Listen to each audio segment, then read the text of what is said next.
जय श्री कृष्ण। राधे राधे प्रिय श्रोतागणों, अपरा एकादशी की आप सभी को बहुत बहुत शुभकामनाएं। ज्येष्ठ मास के कृष्ण पक्ष की एकादशी को अपरा एकादशी के नाम से जाना जाता है। इस दिन भगवान विष्णु के साथ साथ माता लक्ष्मी की विधिवत पूजा करने से यश, कीर्ति, मान सम्मान, धन संपदा की प्राप्ति होती है। इसके साथ ही मनुष्य के द्वारा अनजाने में किए गए पापों से मुक्ति भी मिल जाती है। अपरा एकादशी को अचला एकादशी के नाम से भी जानते हैं। इस एकादशी की महत्ता के बारे में स्वयं श्री कृष्ण ने धर्मराज युधिष्ठिर को बताया है। युधिष्ठिर ने श्री कृष्ण से पूछा, हे जनार्दन, ज्येष्ठ के कृष्ण पक्ष में किस नाम की एकादशी होती है? मैं उसका महात्म्य सुनना चाहता हूँ। कृपया इसके बारे में आप मुझे बतलाएं। भगवान श्री कृष्ण बोले, हे धर्मराज, तुमने संपूर्ण लोगों के हित के लिए बहुत उत्तम बात पूछी है। ज्येष्ठ मास के कृष्ण पक्ष में पड़ने वाली इस एकादशी का नाम अपरा है। यह बहुत पुण्य देने वाली और बड़े बड़े पातकों का नाश करने वाली मानी जाती है। ब्रह्म हत्या करने वाला, गोत्र की हत्या करने वाला, गर्भस्थ बालक को मारने वाला पर स्त्री लंपट पुरुष भी अपरा एकादशी के सेवन से निश्चित ही पाप रहित हो जाता है। जो झूठी गवाही देता है, माप तोल में धोखा देता है, बिना जाने ही नक्षत्रों की गणना करता है और कूटनीति से आयुर्वेद का ज्ञाता बनकर वैद्य का काम करता है, ये सब नरक में निवास करने वाले प्राणी हैं। परंतु अपरा एकादशी व्रत रखने से ये सभी पाप रहित हो जाते हैं। अगर कोई क्षत्रिय क्षात्र धर्म का परित्याग करके युद्ध से भागता है तो वह क्षत्रियोचित धर्म से भ्रष्ट होने के कारण घोर नरक का भागी होता है। इसके अलावा जो शिष्य विद्या प्राप्त करके स्वयं ही गुरु की निंदा करता है, वह भी महापातकों से युक्त होकर भयंकर नरक में गिरता है। लेकिन अपरा एकादशी का व्रत करने से वह सद्गति को प्राप्त करता है। माघ मास में जब सूर्य मकर राशि पर स्थित हो और उस समय प्रयाग में स्नान करने वाले मनुष्य को जो पुण्य होता है, काशी में शिवरात्रि का व्रत करने से जो पुण्य प्राप्त होता है, गया में पिंडदान करके पितरों को तृप्ति प्रदान करने से पुण्य मिलता है, बृहस्पति के सिंह राशि पर स्थित होने पर गोदावरी में स्नान करने वाला व्यक्ति जो फल प्राप्त करता है, बद्री का आश्रम की यात्रा के समय भगवान केदार के दर्शन से तथा बद्री तीर्थ के सेवन से जो पुण्य फल उपलब्ध होता है, इसके साथ ही सूर्य ग्रहण के समय कुरुक्षेत्र में दक्षिणा सहित यज्ञ करके हाथी, घोड़े और सुवर्ण दान करने से जो फल मिलता है, इतना ही सब मात्र अपरा एकादशी का व्रत रखने और विधि विधान से पूजा करने से फल मिल जाता है। इस दिन व्रत रखने के साथ भगवान वामन की पूजा करने से मनुष्य सब पापों से मुक्त हो जाता है।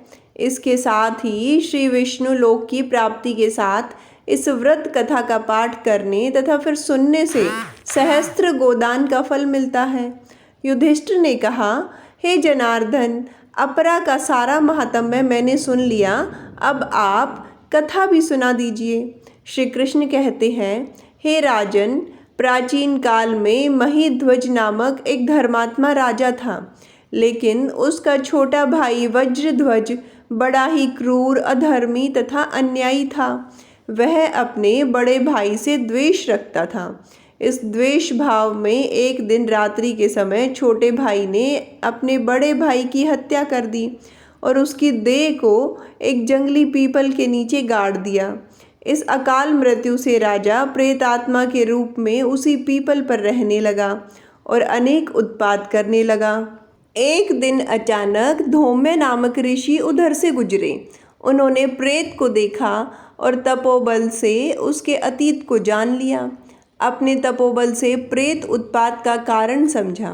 ऋषि ने प्रसन्न होकर उस प्रेत को पीपल के पेड़ से उतारा तथा परलोक विद्या का उपदेश दिया।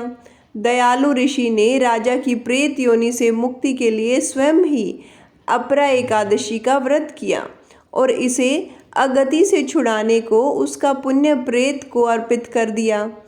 इस पुण्य के प्रभाव से राजा की प्रेत योनि से मुक्ति हो गई। वह ऋषि को धन्यवाद देता हुआ दिव्य देह धारण कर पुष्पक विमान में बैठकर स्वर्ग को चला गया। श्री कृष्ण कहते हैं, हे राजन, यह अपरा एकादशी की कथा मैंने लोक हित के लिए कही है। इसे पढ़ने अथवा सुनने से मनुष्य सब पापों से मुक्त हो जाता है। प्रिय श्रोतागणों, आइए अभी सुनते हैं एकादशी देवी की कथा। एक बार मुर नाम का एक दैत्य था। रावण और कंस की तरह वह भी बड़ा ही आतंक मचाता था। स्वर्ग में देवों सहित सभी को पीड़ा देता था। सब लोग मुर नामक दैत्य से बचने के लिए भगवान श्रीमन नारायण की शरण में गए। भगवान ने कहा, मैं उसे संभालता हूँ, आप लोग चिंता न करें।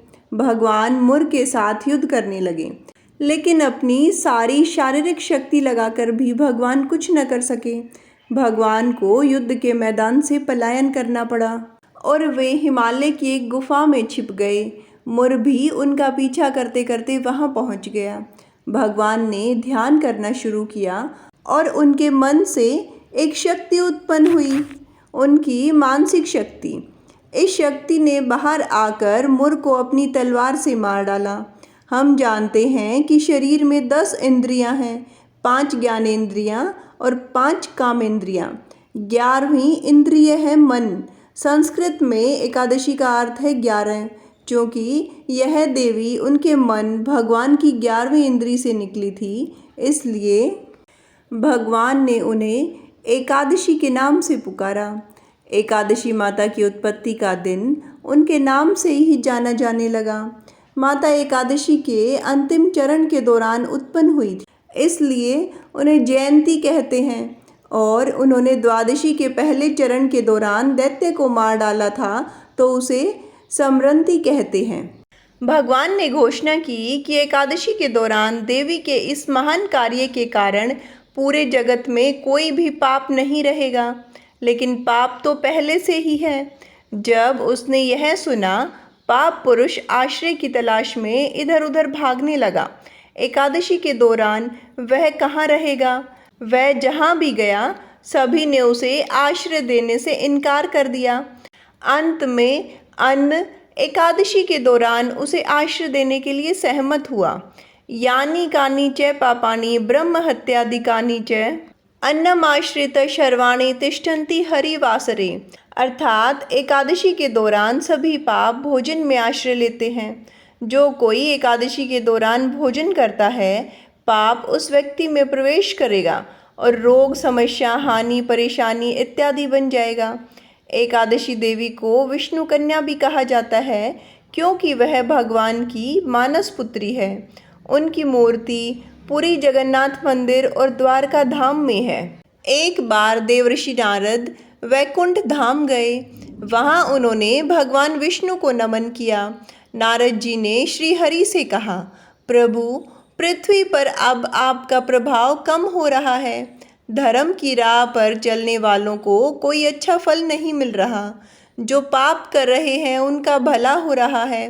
तब श्री हरि ने कहा, ऐसा नहीं है देवर्षि, जो भी हो रहा है सब नियति के माध्यम से ही हो रहा है।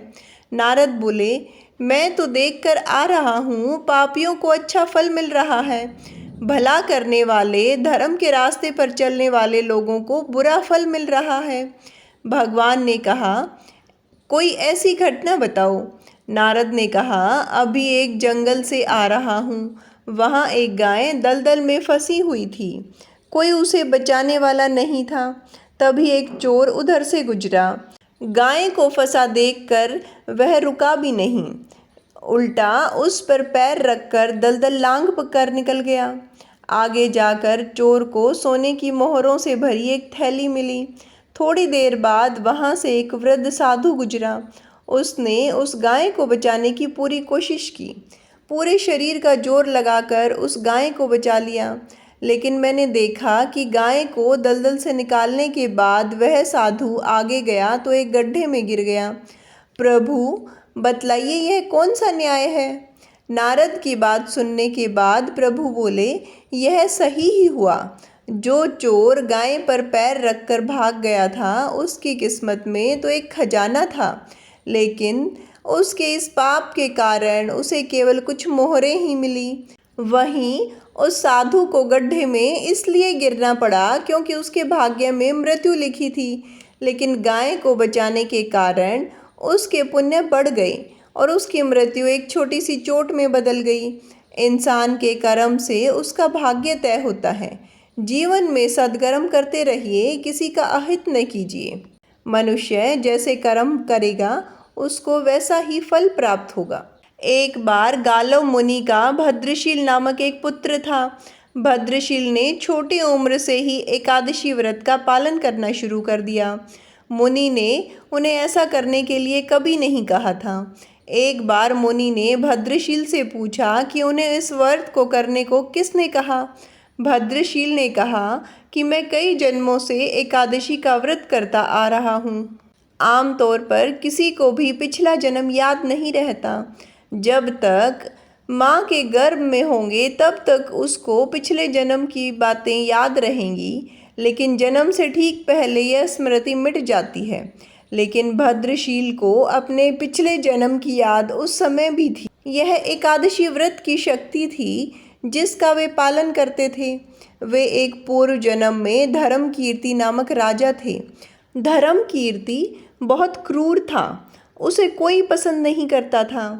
ऐसा कोई पाप नहीं था जो उसने नहीं किया हो। एक बार वह अपने सैनिकों के साथ शिकार पर गया। उसने एक हिरन को देखा और अपने सैनिकों को उस हिरन को चारों ओर से घेरने के लिए कहा। राजा ने कहा कि जो भी हिरन को भागने देगा उसका पूरा परिवार मार डाला जाएगा। हिरन ने यह सुना और सोचा, बेचारे सैनिक, मैं उनमें से किसी को भी कुछ होने नहीं दूंगा। हिरन राजा के पास से निकल भागा। राजा ने हिरन का पीछा किया और सूर्यास्त होते राजा एक घने जंगल के अंदर फंस गया। हिरन कहीं दिखाई नहीं दे रहा था। राजा ने एक पेड़ के नीचे रात बिताई। उसने दिन भर में कुछ भी नहीं खाया पिया था।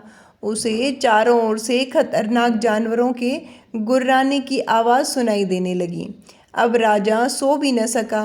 राजा ने डर से श्री हरि परमात्मा से प्रार्थना करना शुरू कर दिया। फिर सुबह होते ही राजा की मृत्यु हो गई। यमदूत आए और उसे यमराज के पास ले गए। यमराज ने पूछा, तुम लोग इसे यहाँ क्यों लाए हो? इसका स्थान वैकुंठ में भगवान महाविष्णु के बगल में है। यमदूत बोले, राजन, यह तो महापापी है। यमराज बोले, नहीं, वह सब पता चल गया है, अब यह पवित्र है। जिस दिन इसकी मृत्यु हुई उस दिन एकादशी थी। उन्होंने दिन भर उपवास किया और रात में जगते हुए श्री हरि का स्मरण किया। उसके सारे पाप दूर हो गए और वह पवित्र हो गया। यमराज ने स्वयं एक स्वर्ण रथ बुलाया और राजा को वैकुंठ भेज दिया। जब लोगों को इस बारे में पृथ्वी पर पता चला तो वे सभी एकादशी का पालन करने के लिए और अधिक उत्साहित हो गए। प्रिय श्रोतागणों, श्री हरि भगवान कहते हैं, पितरों के लिए कृष्ण पक्ष की एकादशी का विशेष महत्व है। श्राद्ध करने के लिए यह दिन अच्छा है।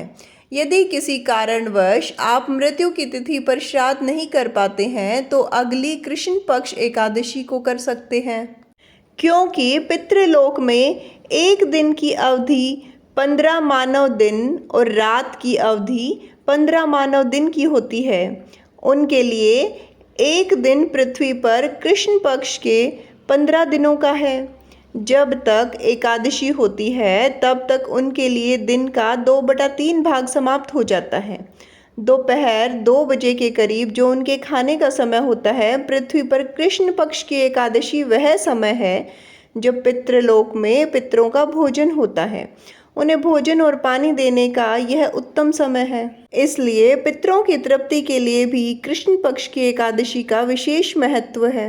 प्रिय श्रोतागणों, एकादशी पर तुलसी माता की पूजा का भी विशेष विधान है, क्योंकि तुलसी पत्र के बिना भगवान विष्णु का भोग अधूरा माना जाता है। तो आइए अभी सुनते हैं श्री तुलसी चालीसा और तुलसी महारानी की आरती। श्री तुलसी महारानी करूँ विनय सिर नाय, जो मम हो संकट विकट दीजे मात नशाय। नमो नमो तुलसी महारानी महिमा अमित न जाए बखानी। दियो विष्णु तुमको सन्माना जग में छायो सुयश महाना। विष्णु प्रिया जय जयति भवानी तिहु लोक की हो सुख खानी। भगवत पूजा कर जो कोई बिना तुम्हारे सफल न होई। जिस घर तव नहीं होए निवासा उस घर करहि विष्णु नहीं बासा। करे सदा जो तव नित सुमिरन तही के काज होई सब पूरन। कार्तिक मास महात्म्य तुम्हारा ताको जानत सब संसारा। तव पूजन जो करे कुमारी पावे सुंदर वर सुकुमारी। करे जो पूजन नित प्रति नारी सुख संपत्ति से होई सुखारी। वृद्धा नारी करे जो पूजन मिले भक्ति होवे पुलकित मन। श्रद्धा से पूजे जो कोई भवनिधि से तर जावे सोई। कथा भागवत यज्ञ करावे तुम बिन नहीं सफलता पावे। छायो तब प्रताप जग भारी ध्यावत तुम ही सकल चितधारी। तुम ही मात यंत्रन तंत्रन सकल काज सिद्धि होवे क्षण में।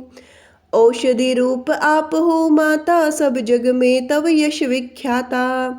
देव ऋषि मुनियो तपधारी करत सदा तव जय जयकारी। वेद पुराणन तव यश गाया महिमा अगम पार नहीं पाया।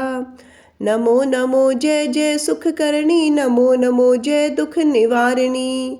नमो नमो सुख संपत्ति देनी नमो नमो अग काटन छेनी। नमो नमो भगतन दुख हरनी नमो नमो दुष्टन मद छेनी। नमो नमो भव पार उतारनी नमो नमो प्रलोक सुधारनी। नमो नमो निज भक्त उभारनी नमो नमो जन काज सवारनी। नमो नमो जय कुमति नशावनी नमो नमो सुख उपजावनी। जयति जयति जय तुलसी माई ध्याऊं तुमको शीश नवाई। निज जन जानी मोहि अपनाओ बिगड़े कारज आप बनाओ। करूँ विनती मैं मात तुम्हारी पूर्ण आशा करहूँ हमारी। शरण चरण कर जोरी मनाऊं निश दिन तेरे ही गुण गाऊं। करहूँ मात अब मोह पर दाया निर्मल होए सकल मम काया। मांगू मात यह वर दीजे सकल मनोरथ पूर्ण कीजे। जानू नहीं कुछ नेम अचारा क्षमहू मात अपराध हमारा।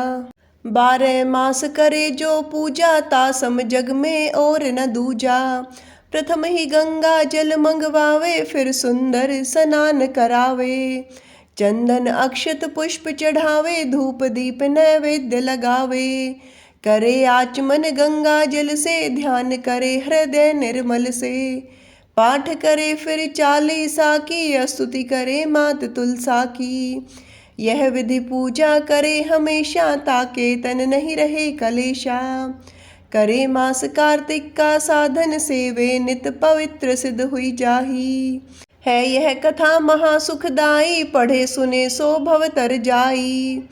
तुलसी मैया तुम कल्याणी तुम्हारी महिमा सब जग जानी। भावन तुझे माँ नित नित ध्यावे गा गा कर माँ तुझे रिझावे। यह श्री तुलसी चालीसा पाठ करे जो कोय। गोविंद सो फल पावही जो मन इच्छा होय। प्रिय श्रोतागणों, तुलसी चालीसा का पाठ करने के बाद तुलसी माता की आरती का गायन अवश्य करें। इससे उच्च कोटि के पुण्य का लाभ मिलता है।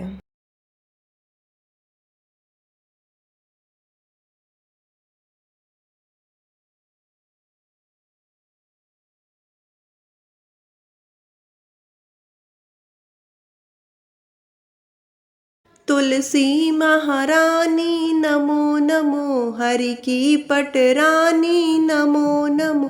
तुलसी महारानी नमो नमो हरि की पटरानी नमो नमो। धन तुलसी पूरण तप कीनो धन तुलसी पूरण तप कीनो।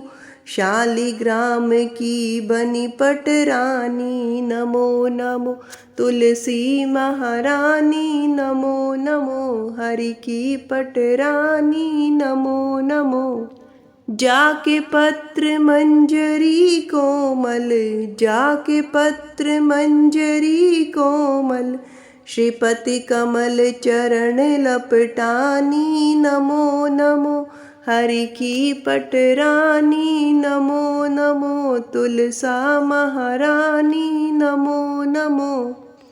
धूप दीप नैवेद्य आरती, धूप दीप नैवेद्य आरती, पुष्पन की वर्षा बरसानी। नमो नमो तुलसा महारानी, नमो नमो हरि की पटरानी, नमो नमो।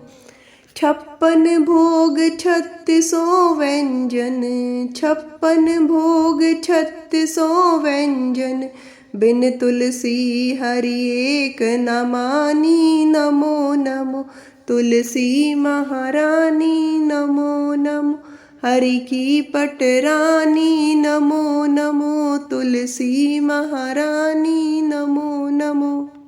सभी सखी मैया तेरो यश गावे, सभी सखी मैया तेरो यश गावे, भक्ति दान दीजे महारानी। नमो नमो तुलसा महारानी, नमो नमो हरि की पटरानी, नमो नमो। नमो नमो तुलसी महारानी, नमो नमो तुलसी महारानी, तुलसी महारानी, नमो नमो हरि की पटरानी, नमो नमो तुलसी महारानी, नमो नमो। प्रेम से बोलिए तुलसी माता की जय। श्री हरि विष्णु भगवान की जय। माता लक्ष्मी की जय।